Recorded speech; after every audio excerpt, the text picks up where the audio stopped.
जफर इस्लाम साहब, शुरुआत आपसे ही करते हुए, चूंकि राहुल गांधी की ओर से ट्वीट करके आप पर सीधा हमला बोला गया है, उनकी ओर से लिखा गया है कि जब भारत को 2 मोर्चों पर खतरे का सामना करना पड़ रहा है तो अग्निपथ योजना हमारे सशस्त्र बलों की प्रभावशीलता को कम करेगी। भाजपा सरकार को हमारी सेना की गरिमा, परंपरा, वीरता और अनुशासन से समझौता बंद करना चाहिए। इस पर क्या होगा आपका जवाब? देखिए, राहुल गांधी जी वैसे ही जो है कंफ्यूज रहते हैं और यहां पे भी लोगों को गुमराह करने वाली टीम में उन्होंने जो अपना नाम दर्ज करा दिया है, इसलिए कि जो लोग समझ नहीं पा रहे हैं वो गुमराह कर रहे हैं। दुनिया के परिप्रेक्ष्य में देखें तो हर कंट्री जो अपने आप को मजबूत रखना चाहते हैं वो ऐसे नए इनिशिएटिव्स लेती है, जिस तरह से यूथ के जुड़ने से जो सिर्फ जो स्ट्रेंथ नहीं बढ़ जाती आर्मी की, बल्कि एक दूसरा जो फील फैक्टर, जो गुड फील फैक्टर भी वो जो महसूस होता है पूरे आर्मी यूनिट को। ऐसे में नौकरियां भी मिलती हैं यूथ को, साथ साथ पूरे यूनिट का जो है जो बोलते हैं कि मनोबल जो बढ़ता है। सिर्फ 4 सालों के लिए नौकरी क्यों, ये सवाल नहीं, देखिए 4 साल के बाद 25% लोग। चित्रा जी देखिए, शॉर्ट सर्विस कमीशन तो शुरू से आ रहा है, आज पहली बार थोड़ी हो रहा है। हाँ। जब पहले शॉर्ट सर्विस कमीशन में 8-9 साल में होते थे, अब ये और ये 4 साल का है, लेकिन इसमें भी से 25% लोग लेके जाएंगे। शॉर्ट सर्विस कमीशन में तो ऑलमोस्ट 100% वापस चले आते थे और वो जॉब मार्केट में आ जाते थे। यहां पर वेल ट्रेंड डिसिप्लिन सोल्जर जो अपनी स्किल्स के द्वारा कहीं भी अब्जॉर्ब किया जा सकता है और उनकी क्षमता को कोई इग्नोर नहीं कर सकता है। ऐसे में जिस तरह की ट्रेनिंग आर्मी में होती है, उसका बहुत बड़ा एडवांटेज जो होगा कि एक स्किल्ड वर्कफोर्स जो है वो मार्केट में भी आएगा। वो जाएगी कहां, यही तो बड़ा सवाल है ना कि वो जाएगी कहां। लेकिन जो लोग अगर स्किल्ड इतनी टैलेंटेड वर्कफोर्स वहां से निकलेगी तो जाएगी कहां? बाकी मेहमानों के पास जाऊं उसके पहले जफर साहब, मुझे पता है कि आप भी पूरी तैयारी के साथ आते हैं। एक आंकड़ा है, नहीं ये आंकड़ा मुझे बताना बहुत जरूरी है, आप सुन लें। केंद्र सरकार ने 1 सेकेंड सा 2001 में लोकसभा में जवाब दिया, जो मैंने पूर्व आर्मी चीफ से भी पूछा, कि 1.25 लाख पद भारतीय सेना में खाली हैं, 85% पद केवल आर्मी में हैं। इन आंकड़ों को अगर बांट कर देखें, थल सेना में 1,04,053 पद, वायु सेना में 5,471 पद, नौ सेना में 12,431 पद खाली हैं। आप कह रहे हैं कि सेना को की स्ट्रेंथ को बढ़ाने के लिए फैसला लिया गया है, तो पहले ये जो खाली पद है इनको भर लीजिए, उसके बाद सेना की ताकत बढ़ाते रहिएगा।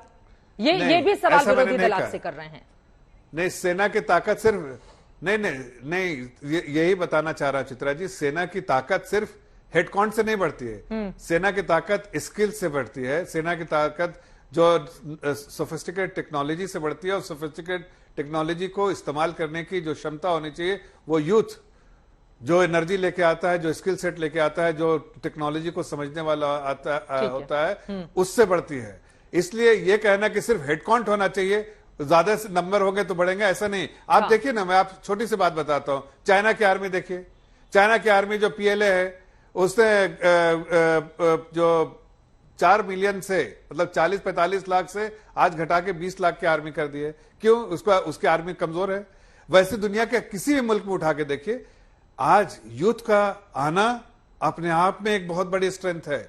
स्किल्ड यूथ को आना और भी बड़ी स्ट्रेंथ है। जो टेक्नोलॉजी का सवाल का जवाब लूंगी, फिर जगह जगह युवा इसको लेकर आखिर विरोध प्रदर्शन क्यों कर रहे हैं, इस सवाल का जवाब दीजिएगा जफर इस्लाम साहब। लेकिन उसके पहले मैं अब माधव आनंद जी के पास सीधे जाते हुए, ठीक है साहब, आनंद माधव जी, इस समय थोड़ा एक आनंद माधव हमारे साथ जुड़े हुए हैं, एक माधव आनंद जी हमारे साथ जुड़े हुए हैं, तो कहीं गलती हो जाए उसके लिए माफ कीजिएगा। कांग्रेस पार्टी के प्रवक्ता के पास सीधे आते हुए आनंद माधव जी, मेरा सीधा से सवाल आपसे ये है, चित भी मेरी पट भी मेरी, एक तरफ 10 लाख अगले 1.5 सालों में रोजगार देने की योजना का ऐलान किया गया है प्रधानमंत्री की ओर से, वहीं दूसरी तरफ युवा वर्कफोर्स इस देश में तैयार हो और 17 साल की छोटी सी उम्र में ही अगर अगले 4 सालों के लिए जॉब मिलती है, ट्रेनिंग मिलती है और फिर जॉब छोड़ने के बाद जब उनकी एग्जिट होगी तो पैसे मिलेंगे, तो ये तो अच्छी योजना है ना। इसको लेकर इतना ज्यादा विरोध प्रदर्शन आनंद माधव जी क्यों हो रहा है? देखिए, विरोध प्रदर्शन हम तो यही कहना चाहेंगे कि ये जो अग्निपथ है धीरे धीरे पानीपत में नहीं बदल जाए। समझने की जरूरत क्या है कि जहां आप ये जो करोड़ों की फौज आपके पास बेरोजगारी के है, उस समय ये आप लॉलीपॉप दिखा रहे हैं। दूसरी बात आपको ये समझना पड़ेगा कि आप 4 साल की नौकरी दे रहे हैं, किसी भी एक सेना के सिपाही को तैयार होने में जो अभी जो ट्रेनिंग का सिस्टम है वो 2 से 2.5 साल लगता है उसमें। अब 6 महीने में आप उनको ट्रेनिंग देंगे, 6 महीने में ऐसा क्या सिखा लेंगे, 4 साल के बाद यानी 25 की उम्र आते आते तक मैक्सिमम लोग वो रिटायर हो जाएंगे। अब ये रिटायरमेंट के बाद फिर क्या करेंगे, जिसमें उनकी नौकरी करने की समय होती है उसमें वो रिटायर हो जाएंगे। आपने कोई आगे का इसके आप ट्रेन करेंगे, इसका मतलब आप ट्रेनिंग इंस्टीट्यूट खोल रहे हैं। आपको ये देखना पड़ेगा कि जो समूचे देश की जो परिस्थिति, उस परिस्थिति में फिर एक नया जो है आपने सगुफा छोड़ दिया, इन लोगों को भटकाव के रास्ते पे ले आए। आप करना क्या चाहते हैं, कैसे भटक जाएंगे अगर उनको आर्मी की ट्रेनिंग मिले? नहीं, आनंद माधव जी, इस बात को समझाइए। आपको पता है कि एक बड़ी आबादी गांवों में बसती है, छोटे शहरों में बसती है, उनके पास इस तरह की अपॉर्चुनिटीज नहीं होती हैं। सेना के लोगों से अगर सीधे किसी को ट्रेन किया जाएगा तो उसका मतलब समझ रहे हैं आप, उनके भीतर का कॉन्फिडेंस किस तरह से बढ़ेगा और आगे आने वाले वक्त में वो खुद इतने आत्मनिर्भर हो जाएंगे कि जहां चाहे वहां तैयारी करके अपने लिए जॉब हासिल कर सकते हैं। सेना की ट्रेनिंग का मतलब आप समझ रहे हैं? नहीं, इतनी जॉब अपॉर्चुनिटी है क्या आपके भारत में? आपने खुद ही कहा, खुद ही CMI का रिपोर्ट बताया आपने कि 5 करोड़ से ज्यादा लोग यहाँ पे बेरोजगार हैं।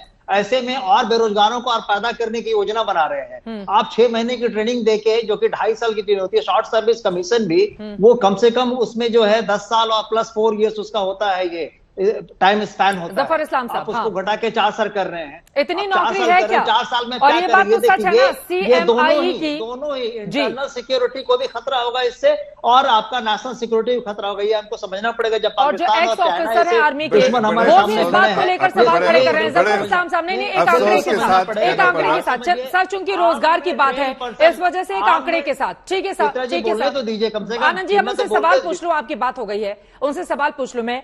CMI की रिपोर्ट बताती है 2021 तक, दिसंबर 2021 तक भारत में बेरोजगारों की संख्या 5.3 करोड़ रही है। वो कहना इतनी जॉब है कि आपके पास, कैसे देंगे? वहां से जो निकल कर आएंगे बच्चे वो कहां जाएंगे? जफर इस्लाम साहब, देखिए CMEI का जो डेटा है, हाँ, उसको जरा ठीक से देखिए। मुझे लगता है कि लोग ने शायद पढ़ा नहीं होगा। मंथ ऑन मंथ बेसिस पढ़िए तो आप देखिए जो अनएम्प्लॉयमेंट रेट है वो तो बिल्कुल जो स्टेबलाइज हो गया है, वहां जो प्री कोविड लेवल से बेहतर हो गया है। और न्यू इंक्रीमेंटल जॉब जो है, आप चाहे Naukri.com के इस पे जाके देखिए, या और भी जो HR फर्म्स ऐसे जो है, जो रिक्रूटमेंट फर्म्स, उसके देखिए, या फिर इंक्रीमेंटल जॉब जो क्रिएशन है उसमें तेजी आई है। और जो इनिशिएटिव सरकार ने ली है हर तरह से, उसमें बहुत सारी नौकरियां भी आएंगी और बहुत तेजी से सारे जो है हमारे जो डिविडेंड, डेमोग्राफिक डिविडेंड है, उसका फायदा जो है देश और दुनिया की सारी कंपनियां उठाएंगी। लेकिन इस तरह से जो बात कर रहे हैं कांग्रेस के प्रवक्ता और उनके जो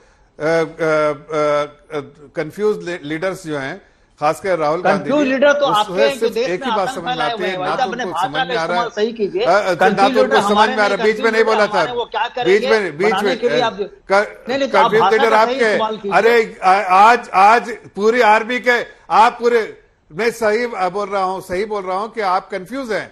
इससे सिर्फ फायदा होगा, कोई नुकसान नहीं होगा। जो आप जिस तरह का गुमराह करने की कोशिश कर रहे हैं वो सिर्फ आप लोग, इसीलिए देश आगे बढ़ रहा है, देश मजबूत कर रहा है। आप देश नेशनल सिक्योरिटी की बात कर रहे हैं।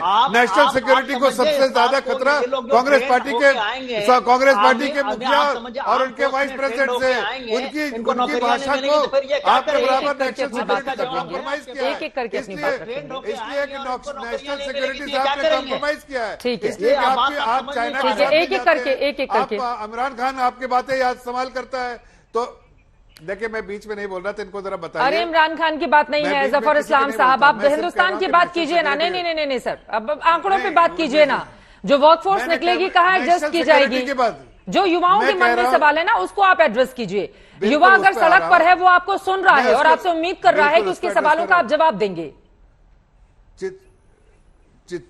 चित्रा जी, आज देखिए, जब भी आपको बता रहा, शॉर्ट सर्विस कमीशन के भी जो ट्रेंड स्टाफ होते हैं वो वेल अब्सॉर्ब्ड होते हैं सिस्टम में। जो मार्केट उनको रेडी रहती है उनको लेने के लिए, इसलिए कि स्किल्ड वर्कर हैं। आज आपको एक छोटी सी बात बताता हूं। हाँ। हिंदुस्तान और एक दुनिया की बड़ी जो डेवलप्ड कंट्रीज है उसके साथ, यहां पर जो है कांग्रेस के जमाना में 1% जो स्किल्ड लेबर थी, अभी हम लोग के इनिशिएटिव जो स्किल्ड मिनिस्ट्री बनने के बाद 8% तक आए हैं।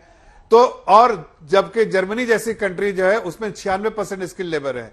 तो ऐसे स्किल्ड फोर्सेस जब आते हैं जब मार्केट में, तो फौरन अब्सॉर्ब हो जाते हैं। जो आर्मी के शॉर्ट कमीशन से आते हैं वो खुद उनके आने से पहले ही वो अब्जॉर्ब हो जाते हैं।